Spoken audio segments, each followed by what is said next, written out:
Title international smuggler. పలు కేసులు నమోదై జైలుకెళ్లి వచ్చిన వ్యక్తి. అలిపిరిలో చంద్రబాబు నాయుడుపై మందుపాత్ర దాడి కేసులో నిందితుడు. వైసీపీలో పలువురు అభ్యర్థులకు ఫైనాన్స్ చేసిన వ్యక్తి. అలాంటి కొల్లం గంగిరెడ్డి బీజేపీలో చేరతానని ప్రకటించి విజయవాడ పయనమయ్యాడు. అయితే ఉన్నట్లుండి బీజేపీ నాయకత్వం ఎవరు కొల్లం గంగిరెడ్డి అని ప్రశ్నించి అతనికి షాక్ ఇచ్చింది. మొత్తం మీద గంగిరెడ్డి వైసీపీ నుంచి బీజేపీలో చేరడానికి చేసిన ప్రయత్నం విఫలమైంది. అసలు ఇంతకీ ఆ దిశగా అతనికి సహకరించింది ఎవరు, అడ్డం పడింది ఎవరు?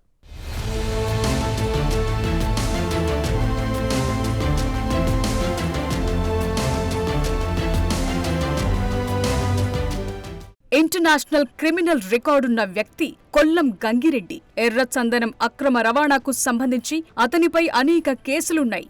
శేషాచలం అడవుల్లో దొరికే అరుదైన ఎర్రచందనాన్ని అక్రమ రవాణా చేశాడనే అనేక కేసులతో పాటు 2003లో ముఖ్యమంత్రి చంద్రబాబు నాయుడుపై అలిపిరి వద్ద నక్సల్స్ మందుపాతర పేల్చిన కేసులో నక్సల్స్ కు సహాయ సహకారాలు అందించాడన్న ఆరోపణలున్నాయి. ఇక 2014-19 ఎన్నికల్లో వైసీపీకి ఆర్థికంగా సహాయ సహకారాలు అందించాడని ప్రచారం కూడా ఉంది.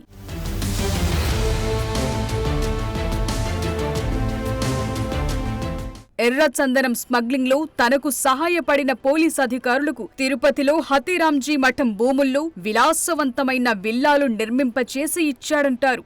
ఆర్థికంగా బలమైన నేపథ్యంగా ఉన్న గంగిరెడ్డిని 2014-15 మధ్యకాలంలో కూటమి ప్రభుత్వం హయాంలో ఏపీ పోలీసులు లుకౌట్ నోటీసులు జారీ చేసి ఇంటర్పోల్ సాయంతో మారిషస్ నుంచి తీసుకురావటం అప్పట్లో పెద్ద చర్చనీయాంశంగా మారింది. అప్పట్లో నకిలీ పాస్పోర్టుతో విదేశాలకు వెళ్లాడని కూడా కేసు నమోదయ్యింది. ఇలాంటి గంగిరెడ్డి సొంత నియోజకవర్గం అన్నమయ్య జిల్లా రైల్వే కోడూరు నియోజకవర్గం. చంద్రబాబు నాయుడి అలిపిరి కేసుతో పాటు కొల్లం గంగిరెడ్డిపై ఏకంగా 36 కేసులు కోర్టులో నడుస్తున్నాయి. దీంతో పాటు గత 5 సంవత్సరాలుగా అనేక దందాలు నడిపాడని కూడా ఆరోపణలున్నాయి. ఇటీవల అతను రైల్వే కోడూరులో థియేటర్ కొనుగోలు వివాదంలో చిక్కుకున్నాడు. దీంతో స్థానిక పోలీసులు అతన్ని అదుపులోకి తీసుకుని నోటీసు ఇచ్చి విడుదల చేశారు. అరెస్టు సందర్భంగా అతని అనుచరులు గొడవ చేయటంతో ఎస్పీ విద్యాసాగర్ నాయుడు సీరియస్ అయి ఏకంగా మదనపల్లికి పిలిపించి రాత్రంతా కౌన్సిలింగ్ ఇచ్చారు.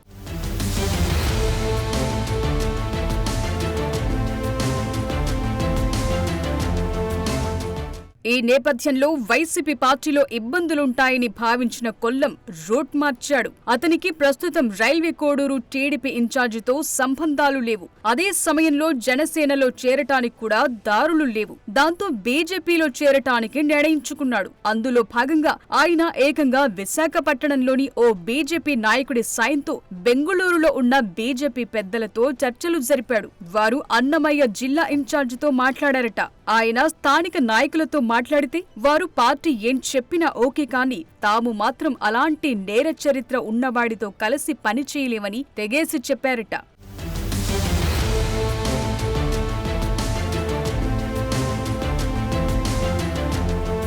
అప్పటికే బీజేపీలో చేరుతున్నారని గంగిరెడ్డి మీడియాకు లీకులిచ్చాడు. గురువారం మధ్యాహ్నం 11 గంటలకు బీజేపీ రాష్ట్ర అధ్యక్షురాలు పురంధేశ్వరి సమక్షంలో పార్టీలో చేరుతున్నట్టు వెల్లడించాడు. అయితే గత 3 రోజులుగా గంగిరెడ్డి పార్టీలో చేరికను వ్యతిరేకిస్తున్న వారంతా సంఘ్ పరివార్ కు గంగిరెడ్డిపై ఉన్న కేసుల వివరాలతో పాటు జగన్మోహన్ రెడ్డితో ఉన్న సన్నిహిత సంబంధాల గురించి నివేదిక పంపారట.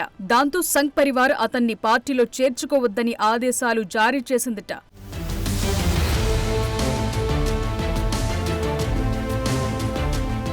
ఏపీ ముఖ్యమంత్రి మీద అలిపిరిలో జరిగిన దాడి కేసులు అతను కుట్రదారుడిగా అప్పట్లో కేసు నమోదైన నేపథ్యంలో అలాంటి వ్యక్తిని పార్టీలో చేర్చుకుంటే కూటమి మీద దాని ప్రభావం పడే అవకాశం ఉండడంతో గంగిరెడ్డికి బీజేపీలో దారులు మూసుకుపోయాయని అంటున్నారు. గంగిరెడ్డి చేరికపై మీడియా పురంధేశ్వరిని ప్రశ్నిస్తే ఎవరు గంగిరెడ్డని ఎదురు ప్రశ్నించారు. మొత్తం మీద అధికార కూటమిలో చేరి ప్రశాంతంగా దందాలు చేసుకుందామనుకున్న గంగిరెడ్డికి అలా చెక్ పడింది.